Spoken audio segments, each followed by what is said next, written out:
Thank you so much for joining us for CBN NewsWatch. I'm Ephraim Graham. Ahead today, a shocking day in the Middle East as the leader of Hamas is killed in a missile strike in the capital of Iran after Israel takes out a leading Hezbollah commander in an attack on Beirut.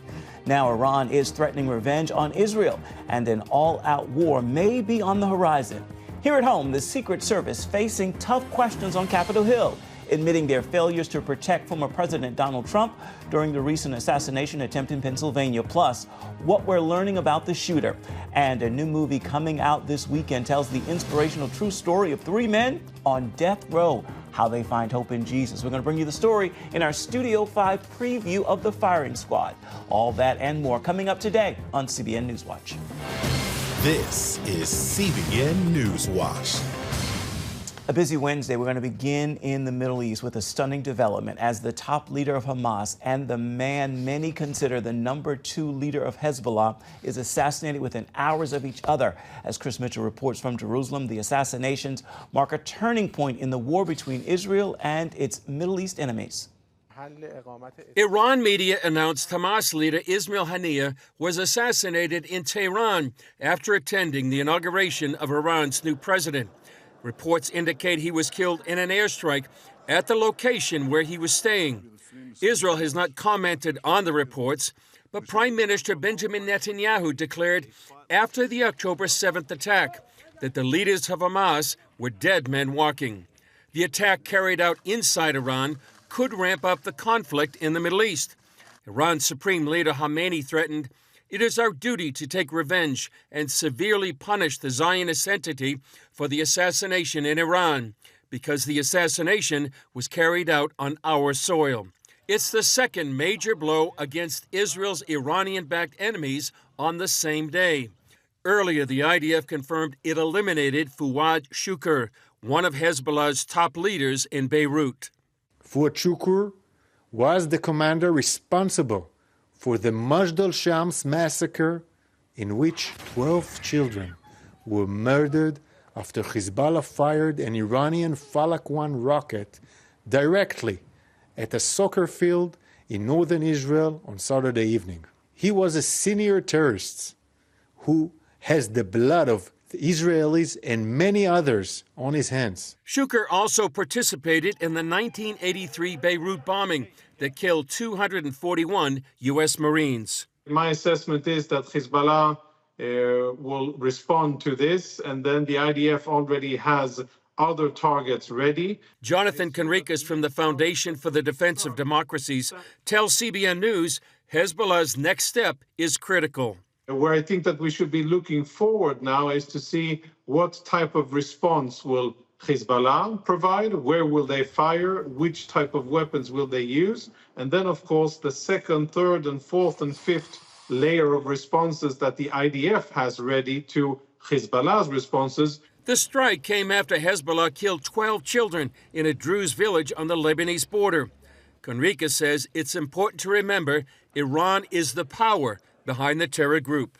As long as Israel doesn't present a strategy and starts to demand a price of the Iranian regime for killing Jews in the Middle East, in Israel, then I don't think that the situation will change, because everything that we see happening since October 7th and many years before that, but greatly so after October the 7th, all of that is related to Iran. Conricus says it's hard to predict whether this may lead to full-scale war. There's always unknown things that can happen, and then the enemy does things, we will respond, and we can find ourselves in uncharted territory, which wasn't part of the strategy. But if cooler heads prevail, and if the strategic aims will be pursued, then I don't think that Israel and Hezbollah will be going to a major war. I want to continue our coverage right now with Chris joining us from Israel. Chris, Iran's supreme leader says Israel has prepared a harsh punishment for itself by killing a dear guest in our home. What type of response does Israel expect? Well, some sort of a response. We don't know exactly what that's going to be, Ephraim. It could be attacking Israelis in the global arena, could be attacking Jewish targets. There is a lot of possibilities they could have. You know, one suggestion or possibility would be Israeli athletes at the Olympics. Hopefully they'll be safe. But one of the experts we talked to earlier today, our addressed journalist, he said it's very important that America back Israel, because if America will back Israel, then perhaps Iran will be more cautious in its response. In the end, it wasn't an Iranian that was attacked. And one of the experts we listened to this morning said, with all due respect, Iran won't go to war for the Palestinians, Hamas being a Palestinian group. But Israel, as we noted, is really not commenting right now. But the New York Times is reporting that Iranian officials really are in total shock. And if you think about what happened, Ephraim, in these two operations, incredible intelligence. Two foreign capitals, enemy capitals, precise locations without massive civilian casualties. And then following just a few days ago, a major strike against the Houthis in Yemen. So for whatever, if Israel was responsible for what happened in Tehran, they're not taking responsibility. Just an incredible intelligence operation, both in Beirut and Tehran. Indeed. How much of a blow is Haniyeh's death to Hamas? Well, right now it leads somewhat of a power vacuum in Hamas. We've seen over the last, since October 7th, a thinning of the ranks. 3 of the top 5 Hamas leaders have been eliminated. It may have an impact on the negotiations as well. And I was just listening to General Amidror, we talked to the other day. He believes that Sinwar is really going to be the key man, as he has been, in these negotiations. But it might make it more difficult to reach an agreement. But in terms of Hamas, as I said, most of the top leaders have been eliminated. Many of its fighters in Gaza are either dead, wounded, or on the run. Most of its war machine that it had built up since 2007, its tunnels, rockets, ammunition, and weapons have been destroyed. Its main supply route, now the Philadelphia corridor along the Egyptian-Israeli border, has been cut off. So really, it seems like they're a shell of what they used to be. The ideology remains, the backing of Iran remains, but really they're not quite what they used to be. And perhaps right now their main leverage over Israel is the hostages still remaining in Gaza. Will Hamas try to take revenge for his death independent of Iran? Well, it's likely that they will, but given now they've been degraded, not sure what their capability is now. They do have an ally in Turkish President Erdogan. He's really been hosting some of these Hamas leaders. Right now, other than Haniyeh, the other leaders seem to be in Qatar, in Doha, the capital of Qatar. And back to President Erdogan, he's actually threatened Israel. And they also do have some fighters inside Lebanon, but not what they were back before October 7th. What can you tell us about the top Hezbollah commander who was killed in the Israeli strike on Beirut? Well, Fuad Shukr, he was one Saudi paper actually said he was Hezbollah's most important leader. As we said in our report, he was involved in the 1983 Marine barracks bombing. That was responsible for 241 Marine deaths. He was also involved in Hezbollah's operation in the Syrian civil war. He was also designated by the United States a specifically designated global terrorist. He was also a key military strategist, particularly in the 2006 Second Lebanon War, $5 million reward, wanted by multiple international bodies. But this is a major blow to Hezbollah, and now we're seeing what kind of response they will have. Hezbollah and Hamas are both supported by Iran. Will Iran also use some of its other proxy groups against Israel after these assassinations? Well, Ephraim, that's been their method of operation for many years. They use Hezbollah, they use Hamas, there's been Houthis.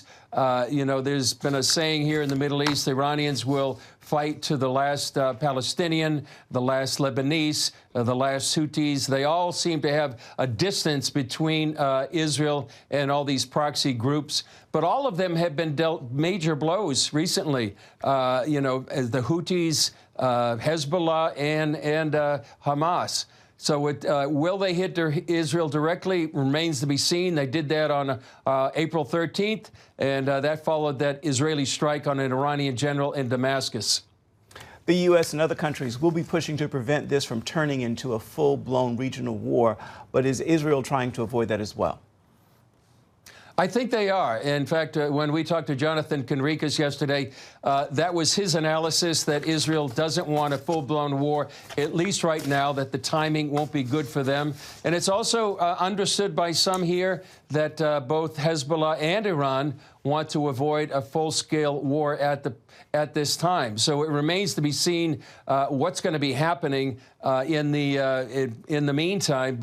But Israel, for one, and Conricus was telling us, maybe Israel's not ready yet in terms of the IDF preparations, in terms of the reservists, in terms of the economy. But we do feel like one time, perhaps in the near future, there will be this explosion into a full-blown regional war between Hezbollah and maybe Iran. And so we'll be watching and waiting, and certainly encouragement to people to be praying for the peace of Jerusalem, for wisdom for all of Israeli leaders for such a time as this. It is time to pray indeed. Chris Mitchell from Jerusalem, thanks as always for your insights. Stay safe and know that we here are praying for you and our entire team there in Israel. Here at home, senators pressing the Secret Service over why there are still so few answers about what went wrong in the failed assassination attempt against former President Donald Trump and what we're learning about the young man who fired those shots. We've got the story for you. It's coming up next right here on CBN NewsWatch.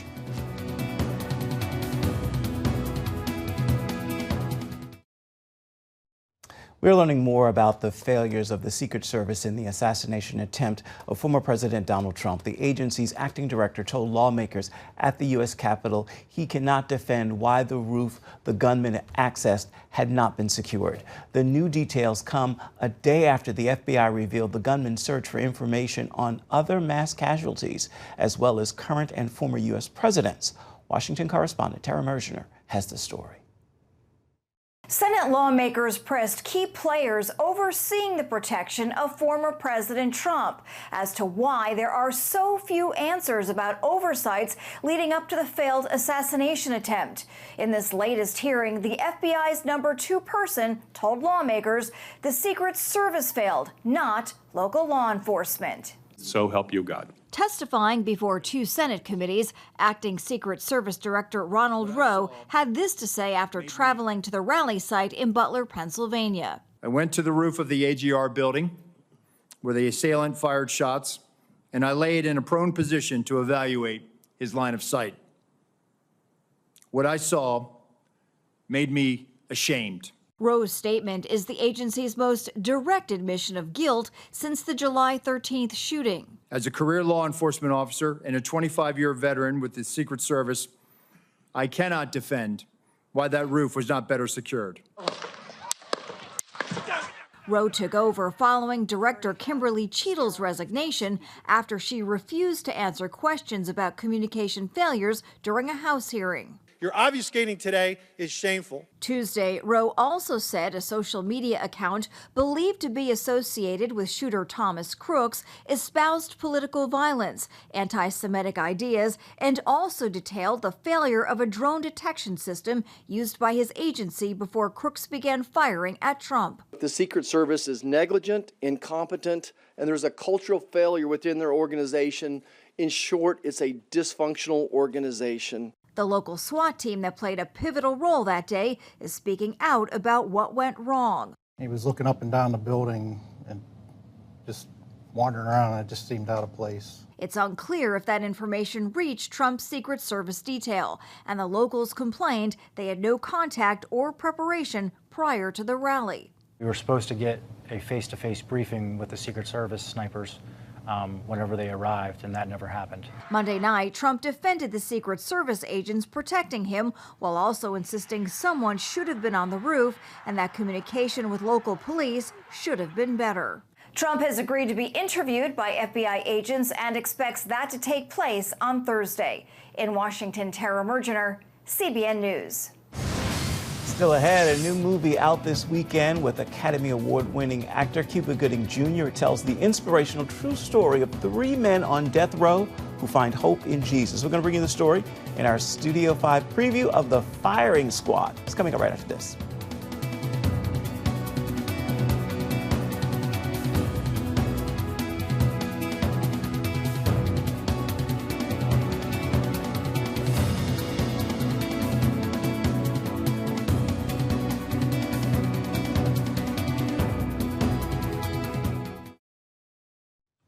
Welcome back to CBN NewsWatch. A unique faith story hits theaters this Friday. The Firing Squad tells the true story of three men who are on death row and find hope in Jesus. Oscar-winning actor Cuba Gooding Jr., who plays a convicted murderer, tells CBN News the role helped him to find his voice and hope in some very dark times.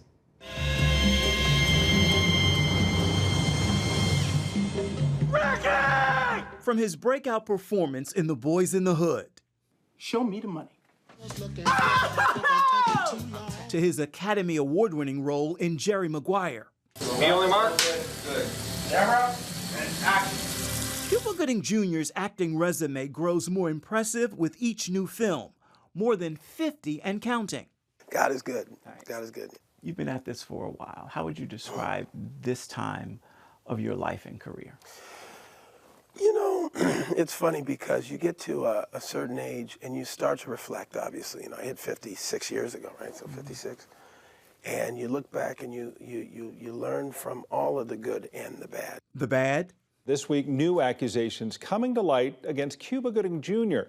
The allegations come from a former producer for Combs. A series of accusations, arrests, lawsuits, plea deals, and settlements over the last few years. What's kept you through adversity when the headlines come and the accusations come? What's kept you? I wake up every morning and I say, thine will be done, along with several other prayers. But I know that God put me here with the instrument he gave me to show truth through emotion. The favorite movies that I do are always the real life characters, from Master Chief Carl Bashir to Dory Miller in Pearl Harbor to Ben Carson in Gifted Hands. But he's also given me the ability to tell the truth in the darker characters, like O.J. Simpson in The People vs. O.J. Simpson, Nicky Barnes in American Gangster.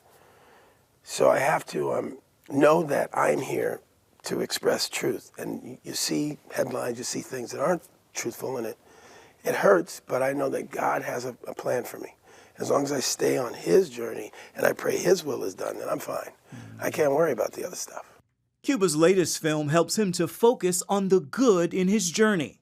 The Firing Squad is based on the true stories of three Americans on death row in a foreign prison. Hey, my brother. Hey, I heard you found Christ in solitary. That I did. That's amazing, brother. Well, guess what? I found Christ too. You play Samuel Wilson. What happens when you first read the script?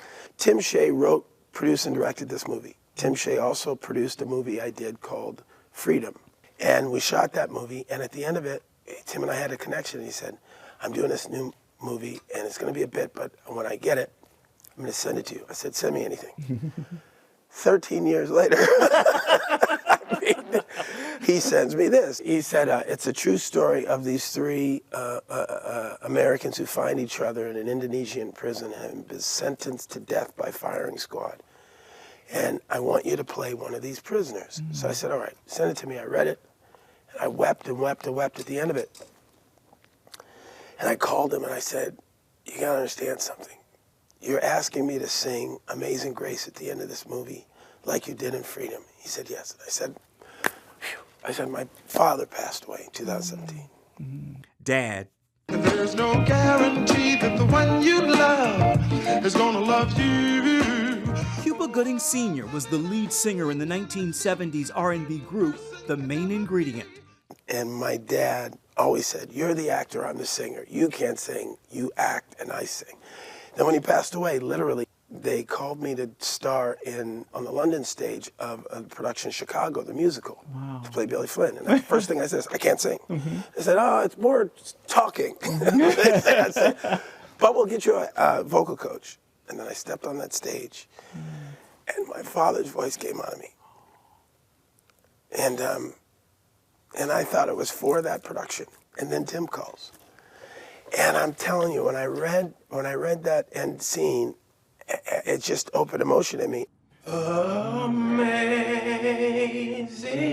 grace, how sweet the sound. Did this film change you in any way? It unlocked, again, a renowned faith I have in God and the walk that I have with him, and it announced to the world, don't forget who this kid is and where he's from. It's one thing to say that you believe in God and say that you walk in faith, but it's another thing to remind people exactly where my joy comes from. My mom said to me in darkest times, she said, son, never let them take your joy. And that's the one thing that I insist on, is that, you know, as crazy as things get, I just got to keep smiling, and, you know, because this is who I am. That save a wretch like me. God's grace is indeed amazing. The Firing Squad hits theaters this Friday. That is August 2nd. We'll be right back with an encouraging word for your day ahead. Stay with us. You're watching CBN NewsWatch.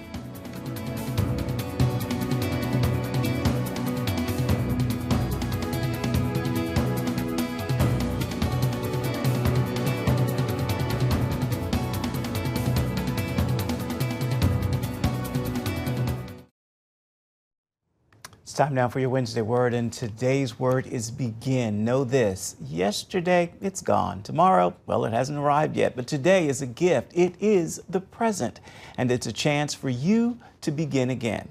You can't change yesterday. You can't control tomorrow, but you can make the most of today. Do not waste it.